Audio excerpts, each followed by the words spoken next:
Assalamualaikum warahmatullahi wabarakatuh. Alhamdulillah di saat ini saya Subhan Abu Rizal bisa menjumpai Anda kembali dalam Hasanah Ramadan Media Center PCNU Kabupaten Nganjuk. Dan tentu akan banyak hikmah, banyak wawasan ataupun pesan dari Kiai yang hadir di studio Media Center PCNU Nganjuk ini. Untuk kali ini kita sudah rawuh di studio kita Yai Haji Muhammad Samsudin Al-Ali. Assalamualaikum Yai. Waalaikumsalam warahmatullahi wabarakatuh. Alhamdulillah. Kerso rawuh. Wah, kok kerso rawuh tuh? Artinya kerso rawuh di studio maksud saya. Oh iya. Di studio, Alhamdulillah. Ya. Di studio Media Center ini Luar biasa. Alhamdulillah, luar biasa. Memang yang rawuh kita rawuhkan adalah kiai-kiai terlebih dahulu. Ya, siap. Yai, di suasana Ramadan ini di mana ada beberapa hal yang itu menyangkut hal yang wajib harus dilaksanakan oleh umat Islam, ya, hal mungkin terkait dengan rukun dan seterusnya kan sudah banyak diulas oleh para kiai. Nah, lebih dari itu, di luar itu, maksud saya tidak terlepas bahwa melaksanakan kewajiban puasa ini diantaranya di sekitar itu tentu ada kebiasaan-kebiasaan dari kaum muslimin ini yang memang sudah terbiasa dilakukan. Mungkin takjilannya seperti apa, mungkin sahurnya seperti apa, atau sebelum Ramadan melakukan ziarah atau, nah ini kan sebuah kebiasaan yang sudah mentradisi di orang-orang kita atau di kaum muslimin utamanya Nahdliyin ini. Ya, untuk itu kita mohonkan nasihatnya bagaimana pelaksanaan kewajiban ini tapi disertai dengan beberapa kebiasaan yang itu ya sebagai kebiasaan saja yang monggo ya. Iya. Bismillahirrahmanirrahim. Alhamdulillah Ustadz Abu Rizal, sore ini kita ditakdirkan bisa ketemu di Media Center Nahdlatul Ulama. Semoga ngobrol kita sore waktu ini kita mendapatkan berkahnya Nahdlatul Ulama. Iya, amin amin ya rabbal alamin. Mengawali pembicaraan kita, Ustadz, bahwa terutama di Indonesia kita ini kaya budaya. Dan budaya-budaya yang di Indonesia ini khususnya di bulan Ramadan itu banyak sekali yang sebenarnya relasinya itu dengan hadis, dengan Quran, atau dengan kata arti ya budaya-budaya itu tidak lepas dari perintah agama, perintah agama. Cuma budaya-budaya ini ya, ada yang perlu kita tingkatkan, ada yang perlu kita adakan karena yang belum ada, atau perlu kita rawat bagi yang sudah ada. Gitu ya. Kadang-kadang saya kalau melihat budaya-budaya yang bagus ya, seperti mohon maaf kita agak jauh dikit ya, seperti di Madinah kita melihat ya, kalau buka puasa itu Masya Allah, yang namanya kurma, yang namanya susu, makanan-makanan itu roti itu luar biasa ya. Itu kan akhirnya jadi budaya kayak gitu. Jadi di sana yang namanya orang sedekah ya, yang sebenarnya itu berangkat dari hadisnya Rasulullah Muhammad sallallahu alaihi wasallam ya. Karena Nabi sallallahu alaihi wasallam ajwadan nasi wa ajwada ma yakunu fi Ramadan hatta yalqahu Jibrilu. Ya, al hadis au kama qol. Hadis Nabi itu, Nabi memang menganjurkan bahwa di dalam bulan suci Ramadan itu Nabi sendiri menganjurkan dan memberi contoh untuk kita berbuat loman ini apa bahasa Indonesia? Dermawan. Ya. Dermawan yang lebih meningkat daripada selain Ramadan. Nah, itu kemudian diaplikasikan kalau di sana itu dalam rangka memberi takjil atau buka puasa ya. Luar biasa. Dengan tanpa proposal gitu loh, Ustaz. Tanpa proposal. Ya. Tanpa permohonan. Itu sudah turah-turah. Nah, ini yang mungkin perlu kita tingkatkan di lingkungan kita ya. Kalau lingkungan kita kan enggak. Kalau kita sudah ada itu. namanya takjilan kan itu di masjid-masjid atau di pinggir jalan. Iya, ada, tapi itu kan apa ya? Biasanya itu pasti dengan lewat proposal. Pasti ada. Kalau enggak ada proposal itu biasanya juga enggak ada juga gitu. Iya. Itu satu ya. Yang kedua, kadang-kadang masyarakat kita itu ya kadang membingungkan juga ya. Kalau nanti dikasih proposal itu kadang-kadang ada yang salah paham juga gitu. Kok selalu minta, selalu begini begitu kan gitu. Tapi satu sisi ada masyarakat kita itu kalau enggak dikasih proposal, enggak disenggol, dia muring-muring juga. Muring, ya. Ya, masa poso-poso biasanya saya dikasih ini permohonan kok enggak ada gitu. Makanya saya kadang mengambil dilematis. Akhirnya kita harus mengambil sikap, demi kebaikan ya memang harus ada proposal, memang harus dikabari ya saudara-saudara kita, terutama di lingkungan sekitar masjid atau gitu. Itu penting Pak Ustadz Abu Rizal, karena satu sisi di sisi lain nanti itu untuk memakmurkan masjid itu sendiri. Betul. Orientasinya lebih ke masjid ya. Kalau sekarang ini kan kadang tidak hanya di masjid, di perempatan itu sekarang sudah mulai banyak juga. Jadi bagi-bagi takjil di perempatan, di lampu merah itu terus kemudian itu sebenarnya bagus juga Pak Ustadz, cuma jeleknya itu ketika di perapatan rame masjidnya sepi. Ini agak problem. Yang rame malah di pinggir jalan kan gitu ya, di jalan rame karena banyak yang melihat ya katakan, tapi masjidnya sepi, ini yang jadi masalah. Kalau masjid kan sudah pasti double lah. Setidaknya sebelum maghrib sudah ada di situ. Musafir maupun tidak musafir ya. Kalau di pinggir jalan itu kan konotasinya musafir lah gitu katakanlah. Tapi musafir kan maghrib kan mesti sholat juga kan. Kalau memang dia puasa. Kalau memang dia puasa. Makanya budaya-budaya ini ya perlu kita rawat sebenarnya. Kita kembangkan dan kita tingkatkan. Bagaimana kesadaran masyarakat budaya di Ramadan ini yang memang betul-betul manfaat dan fadilahnya luar biasa. Termasuk bersedekah itu sendiri. Coba kita lihat di Mekah, di di Madinah kayak begitu ya, ramenya masjid ketika mau buka, kemudian orang sedekah itu masya Allah, sampai ada calonya kan itu ya, calo disuruh mampir, suruh makan di situ ya. Oh gitu, artinya menyuruh orang agar mau mengambil sedekah. Mengambil sedekah, luar biasa kan itu. Sampai kesulitannya mencari sasaran.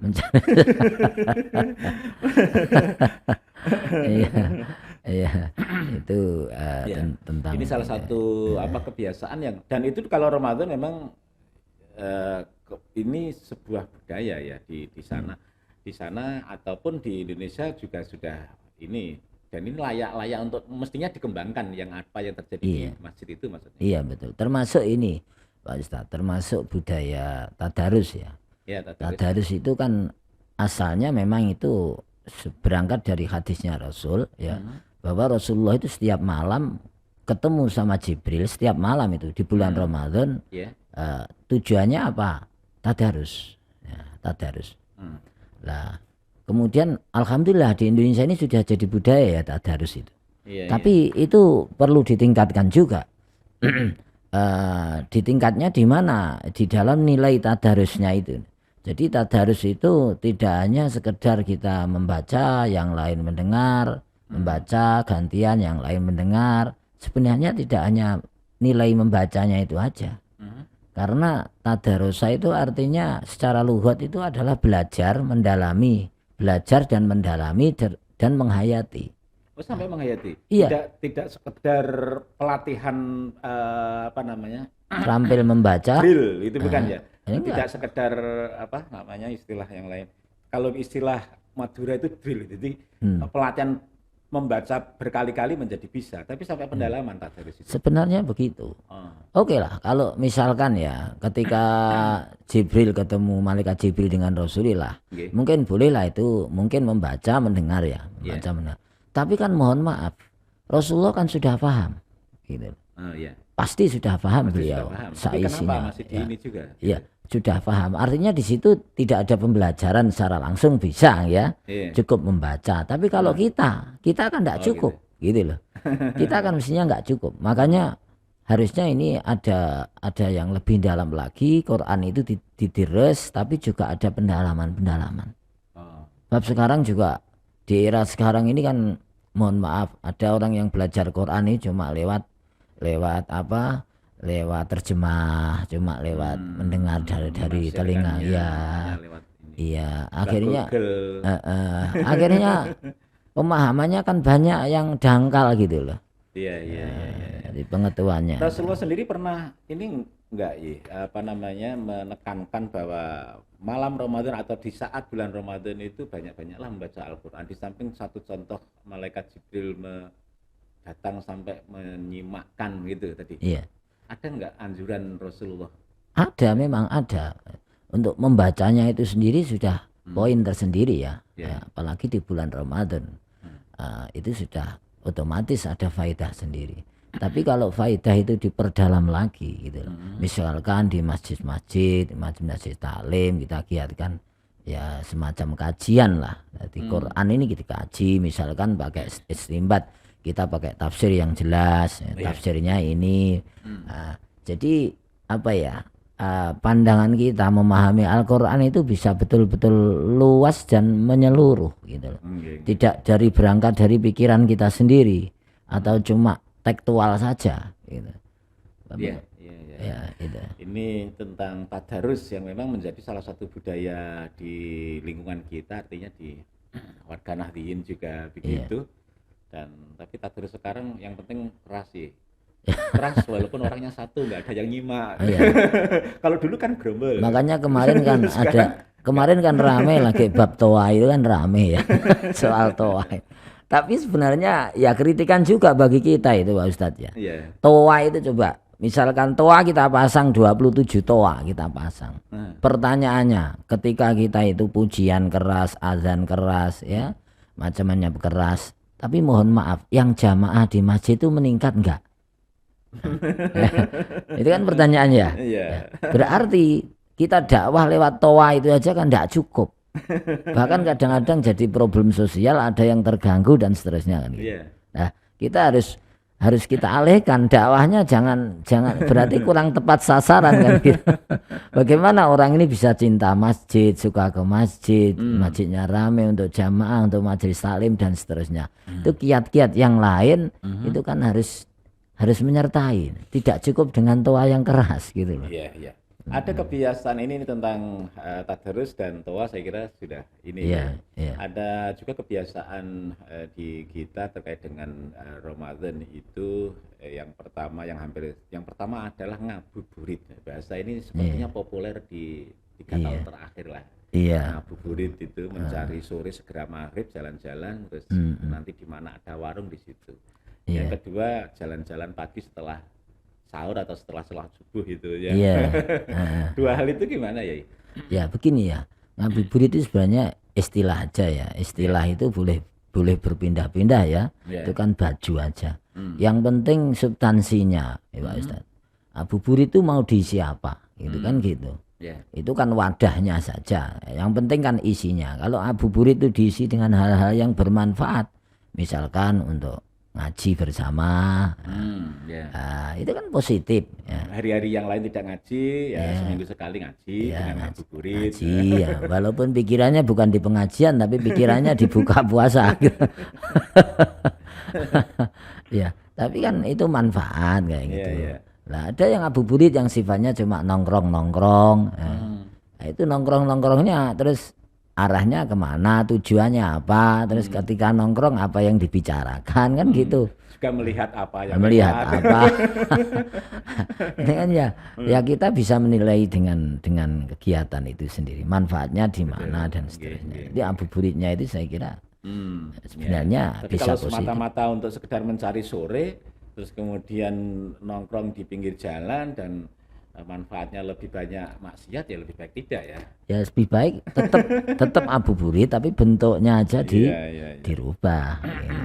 Dan ini catatan Pak Ustadz ya. Sekarang biasanya di kampung-kampung itu ada darus ya.